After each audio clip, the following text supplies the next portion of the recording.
Delegation is one of the skills your boss will be looking for when they're deciding whether to promote you. They want to know whether you can delegate and whether you can delegate effectively. Unfortunately, many managers and leaders haven't been taught how to delegate, and this often results in delegation failure, where the task is not completed well or the task is not completed at all. If you want to prove to your boss that you are ready to be promoted into a management or leadership position, then you need to know how to delegate effectively. Keep watching because that's what we'll talk about in this video. I'm Cara Ronan, leadership coach to emerging leaders. On this channel, I share advice on how to improve your leadership skill, advance in your leadership journey, and improve your communication at work. Subscribe to this channel if you think this content can help you in your career. The very first thing you need to do when you are learning how to delegate effectively is to choose the right person to delegate to. In your team, you could have a number of people that you could delegate to, but not everybody will be suited to the tasks that you want to delegate out. So you need to find a way to choose the right person and match them with the task that you want to delegate. Basically, you need to assign the task to the right person for the job. When choosing the right person for the job, you need to think about past experience, strengths, and motivation. If someone has past experience performing a task and they performed it well, then they are a good person to delegate to. If someone has strengths that will help them perform that task well, then they're a safe choice to delegate to. For example, if somebody is good at public speaking, then you could delegate to them the task of presenting your team's results to upper management. And on top of past experience and strengths, you need to think about motivation. This is the desire that person has to grow and develop as a professional. They may want to learn a specific skill so they can get promoted. You can assign them a stretch project and guide them through the process of learning this new skill so they can upskill themselves. It's important you remember that you shouldn't delegate to people only who have past experience or the strengths for the task, because many motivated people without past experience can perform exceedingly well in stretch projects, and they can surprise you with the results. The next thing you need to do when you are learning how to delegate is to communicate the why.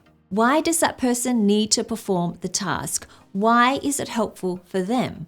Why is it helpful for you or your team? You see, when people lack understanding as to the why the task matters, why they should perform it, and how they fit into it, they're less likely to care. When you have people who don't care about the task, they won't put in the effort that's necessary. And that's when you end up with a task that's completed in a half-hearted manner or not completed at all. This will only result in delegation failure, and it won't make you look good as a manager or leader because people will know that you can't delegate effectively. In order to avoid this, you need to communicate the why. Here is an example of how to do that. It's important that upper management know what our team is achieving every month. When they know what we're achieving, they can see how we're contributing to the company's goals, so they can keep our budget open for the next quarter. So whenever you are thinking about a delegation opportunity, try to think about the why behind that delegation request.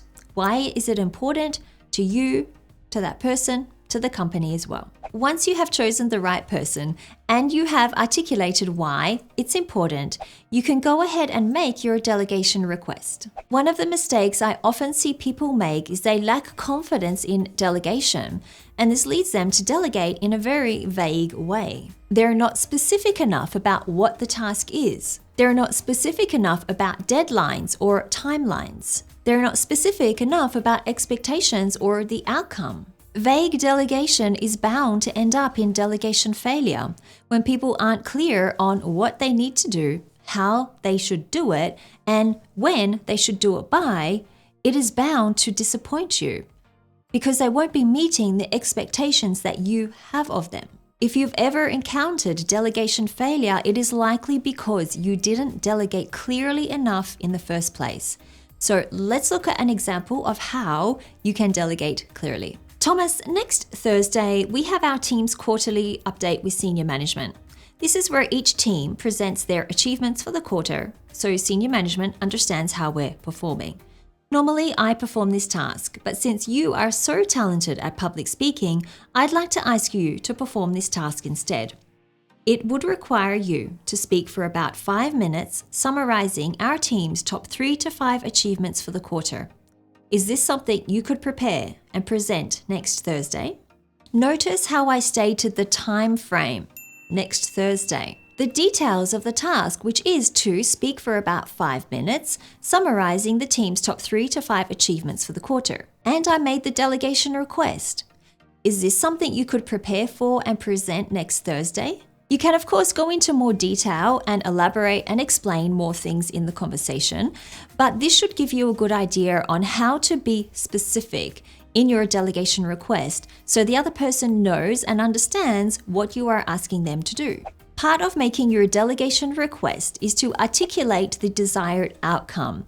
This is important because the person you are delegating to must clearly understand what you expect of them so they can work towards that goal. What does the end result look like? What is the outcome you are hoping for? When you can communicate this clearly, your delegation attempt is less likely to end up in failure. The desired outcome we're using in the example for this video could be, I would like you to present our team's top 3 achievements for the quarter, emphasizing how this is the best quarter we've had in terms of exceeding our KPIs.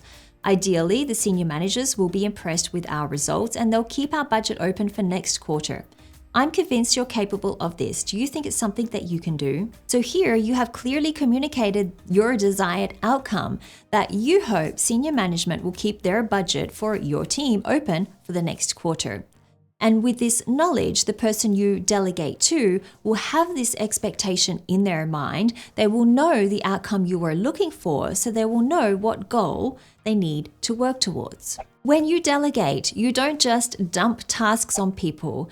You are the manager or the leader. It is your responsibility to guide, to support, and to monitor how people are performing. The level at which you monitor and support will really depend on how independent the person is that you are delegating to. If they are entry level or inexperienced, they will need more help or support.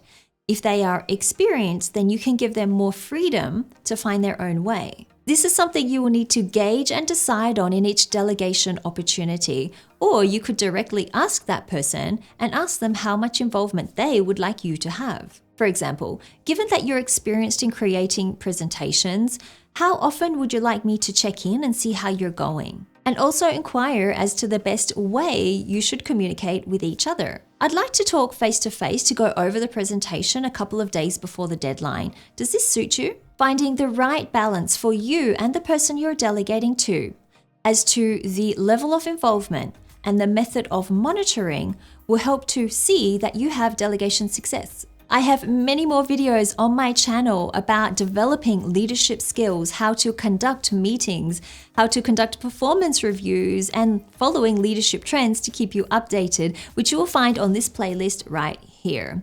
Thank you so much for watching this video. If you did like this video, hit the like button below, subscribe to my channel for more content like this in the future, and I will see you in the next video.